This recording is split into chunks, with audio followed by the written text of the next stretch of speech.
nangyari sa'yo? Hindi, wala naman sa inyo. Bigay na ako. Walang nangyari sa'yo? Biglang hindi na matupi?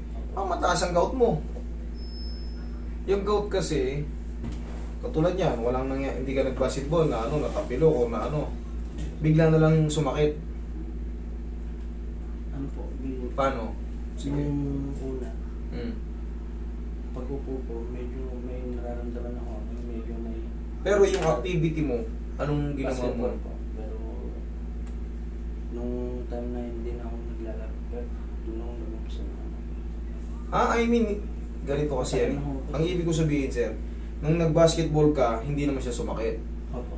Hindi siya sumakit. Ngayon, nung umupo ka lang, nagda-drive ka, matagal na, bigla na lang sumakit. Nung hindi ko siya masyado masakit. Hanggang sa na ilang buwan, mas lalo mo siyang lumalala. Ito. Hindi, may ayan, may deposito ka na, sir. Positive nga, sir. Gout po yan. Talagang meron tayong pagkakataon mamamagay yung mga natin ang hindi natin namamanayan. Pag nakapag-digest na yung kinain natin, na-digest na natin, kunyari, baka, kumain tayo, laman loob, kumain tayo tanghali, mamayang gabi, na-digest na yan, iyan na.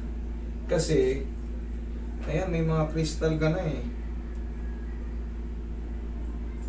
Susunod niyan, bubukol-bukulan ka na yan dito. Ito. Ito sir, pilay naman to. Nung nahulog ako sa truck. Ayan uric crystal yan. Ayan, kaya pala sir, wala kang dapat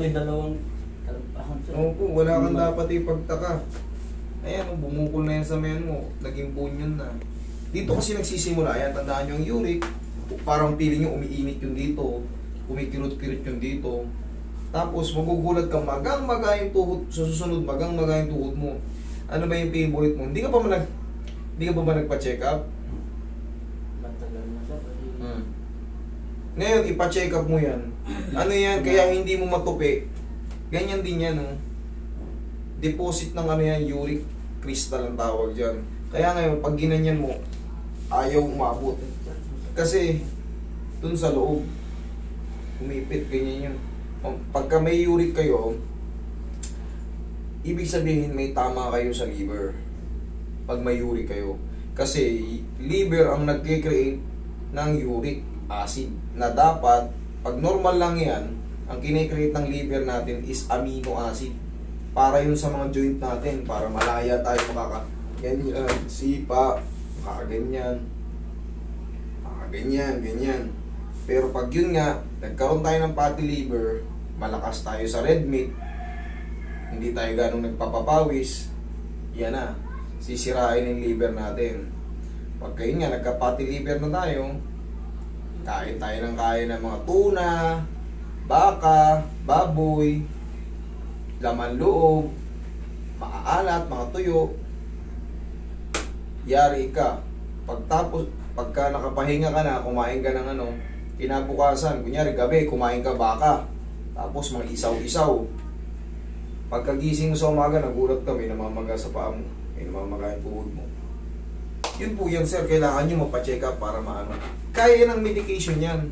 Medication yan. Huwag nyong papahilot yan pagkasagsagan ng maga. Pagkasagsagan ng maga, ang gagawin nyo dyan lang dyan, medication, tapos ilubog mo sa magpakulo ka ng tubig na may asin. Tapos yung kaya mo yung maligam-gam na, yung kaya mo na, yan, ilubog mo lang, tapos ganun-ganunin mo lang. Para kahit paano mawala yung kirot, ganun-ganunin mo lang. Tapos, kumain ka ng ang pinakagamot talaga dyan, celery, cucumber. Yan ang madalas mong kainin. Celery, cucumber. I-blender mo. Tanggal yan. Okay? Yan, hindi yan pang massage. Ang gagawin ko lang dyan, pag binassage ko yan, haplos baby lang, hahatakin ko, giginahawa ka. Pero yung asahan mong matupi, hindi ka agad dyan, sir. Kailangan yan paghilumin yung loob. Kasi positive ka na may deposit ka na. Ganon din yan, sa lahat kasi ng joint, ang pangit lang dyan, dahil malaki yung joint, sumakto siya sa joint, kaya hindi mo maganon. Yun po yan. Kaya kailangan mag-research kayo sa ano ba ang bawal sa uric na pagkain. Ang common na bawal sa uric, yung mga red meat. Red meat, laman loob, kahit anong laman loob. Napakataas yung uric niyan, soft drinks. Tapos yun nga, yung tuna. Kahit yung tuna sa dilatan, mataas ang uric niyan, yayarihin ka niyan. Okay, sir, ano pa? Bukod dyan. Wala naman. Ito sir, filter. Ayan na, parehas lang yan sir eh. Gusto mo Pero bang... natutubig pa. Ayan, anuin mo yan. Kumbaga, alalay-alalayan mo yan. Magpapawis tayo. Ang sagot dyan, ehersisyo, tsaka yung kumain ka ng celery, tsaka carrots. Pag blenderin mo yan, para masarap. Celery, carrots, cucumber, green apple. I-blender mo yan, araw-araw mo take yan. Matutunaw yan mga yan, parang galis na yan, parang mamamalat. Ganun mangyayari dyan. Tapos uminom ka ng magpa-check up ka para the best. Makita mo kung ano yung, tsaka re-resitahan ka nun ng kasi under medication yan eh. Mas mabilis yan mawala. Kasi kahit anong hilot dyan, mapapahiya lang yung manghihilot na magaling dyan. Kahit sino manghihilot. Ang uric hindi yan advisable talaga minamassage. Hindi yan gagaling. Lalo lang mamamagayan. Pag under ka pa ng yung kasagsagan ng maga, hinilot, lalo kang malumpo. Okay? Gusto mo ano pa natin? Lulot. Pati ito sir, tama yun. Lamat yan. Ano yan? Hatakin lang natin yan tapos konting massage. Yun lang. Tapos, yun nga, papawis ka, idol. Kailangan mo kailangan mo na activity. Kasi yan, sa liver, ang natin sa liver, kailangan lang naman ng movement. Gaya nga na sinabi mo, tumigil ka na sa paglalaro. Ano siya sa malakas? Sa alak, sa mga pulutan. Madalas yun sa yung mga red meat nga, tapos papir-pir ka. Sige, higa ka. Subukan mo mamaya magpa-check up para pa-blood chem ka. Blood chem ka dun. Pag kinuha ka ng dugo, matitrace yan. Pero kailangan mag-fasting ka muna nun eh. Hindi ka muna kakain. Ganon din ang ginawa sa akin eh. Pero ako naman, wala namang ganyan. Pero siyempre, sa'yo, positive na. May nakikita ako sa kamay mo na deposit. Deposit ng tawag dyan. Ito nga, malaki mo. Ito hindi.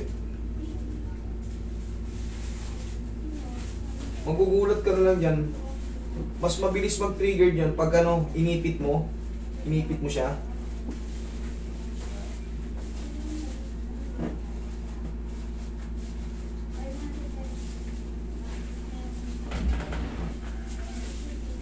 Mataas ang uric acid ni sir.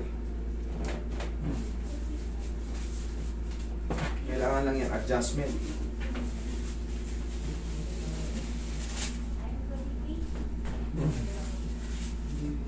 Tapos sir, pag nakaramdam kayong kasagsagan talagang kumikirot, huwag mong mamasansin kasi baka hindi kayo marunong, lalo lang siyang manakit. Ilubog mo lang sa may na tubig na may asin. Tapos magpapak-papak ka ng cucumber. Mas maganda kasi i-blender yun eh. Cucumber, celery, carrots, green apple. Blenderin mo. Pag nagsawa ka na sa honey, 3 buwan ka baklas lahat yan. Pag nagsawa ka na sa lasa niya, bumili ka naman ng honey. Yun yung pinaka-safe na pampalasa eh. Honey. I-juicer sir. I-juicer nyo tapos. Kasi ang lasa mo medyo maanghang-anghang na manamis-namis kasi sa carrots. Tapos basta ang lasa nun, manamis-namis na maanghang-anghang, mapakla, ganyan ang lasa nun. Kasi yung cucumber, walang lasa, tubig lang yan eh. Yung celery, maanghang-anghang yan na mapakla. Yung carrots, manamis-namis. Yung green apple, maasim-asim. Para kompleto na vitamina ron, kaya pinagsasama-sama ko yun.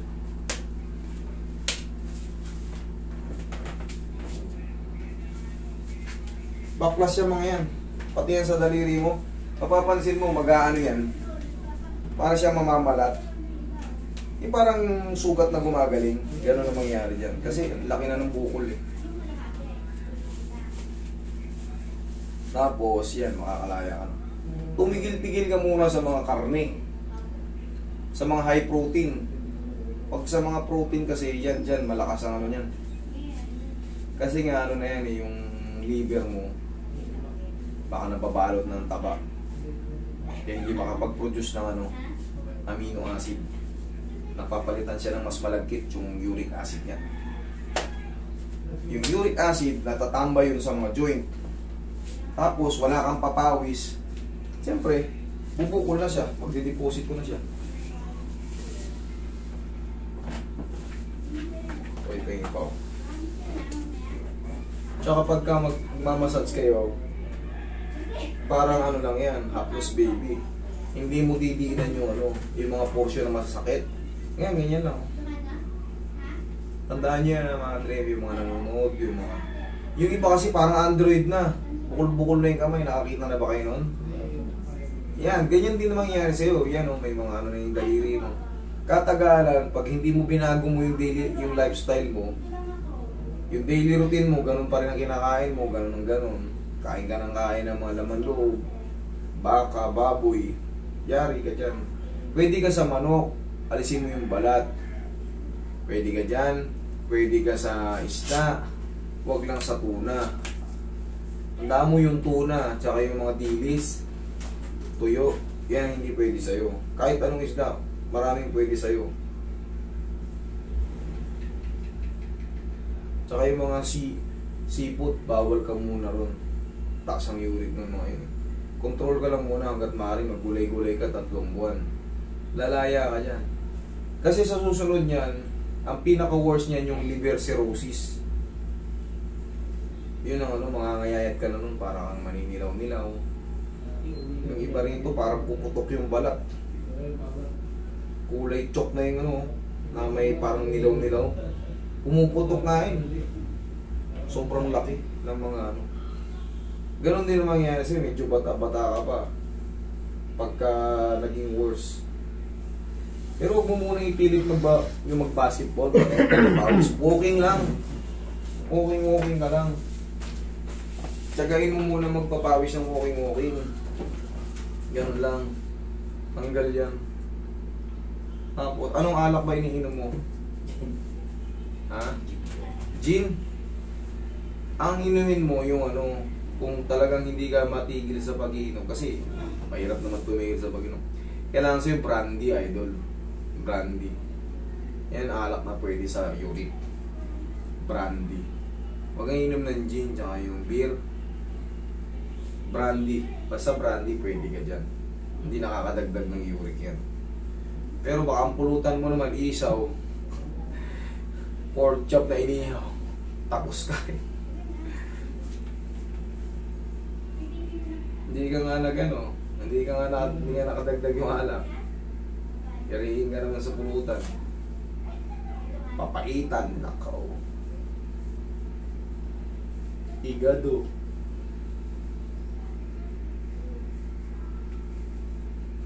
Bawas-bawas ka muna nun. Ano bang madalas mong kinakain? Idol? Ha? Anong madalas? Madalas ka sa laman loob? Malakas ang nun. Yun talaga, malakas talaga ang uric. Hindi ka makakatakas. Magugulat ka lang kinaumagahan, hindi ka makalakad ng maayos. Kasi parang may nakatukod sa loob. Masakit.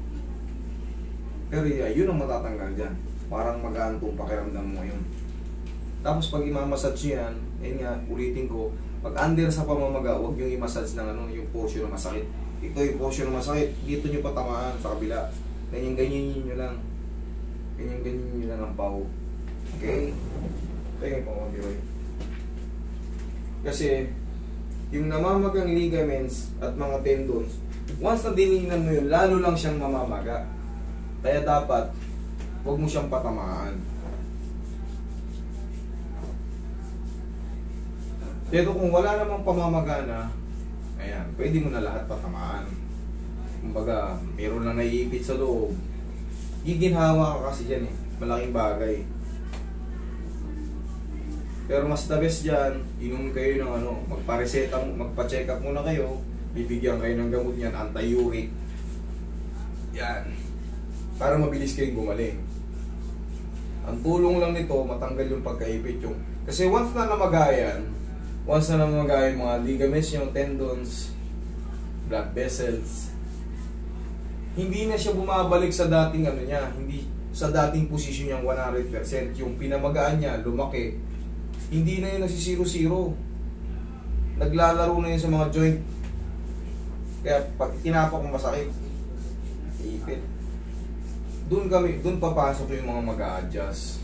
Tapos tatanungin kayo kung goods naman na. Huwag mo munang ipilit na ganito. Lalo ka lang masasaktan. Hayaan mo lang, daily movement ka lang. Kung nakakalakad ka, samantalayin mo habang nakakalakad ka pa. Kasi susunod niya, gaganyan-ganyan ka na yan.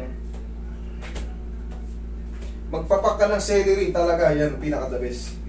Celery, carrots, green apple, cucumber. Sige nga sir, lakad ka.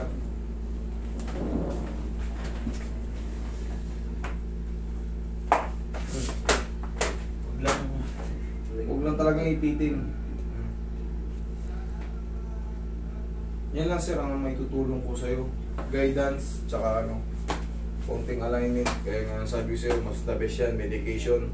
At, syempre, pa-check mo. Pati yan, susunod, ganito na rin yan. Sa mga singit-singit. Eh kasi, positive ka na Yan, ibig sabihin, nag-high ka na. Super ka na. Susunod yan, di mo rin may tutubihan pag tumama yun sa joint. Lalo pag dito.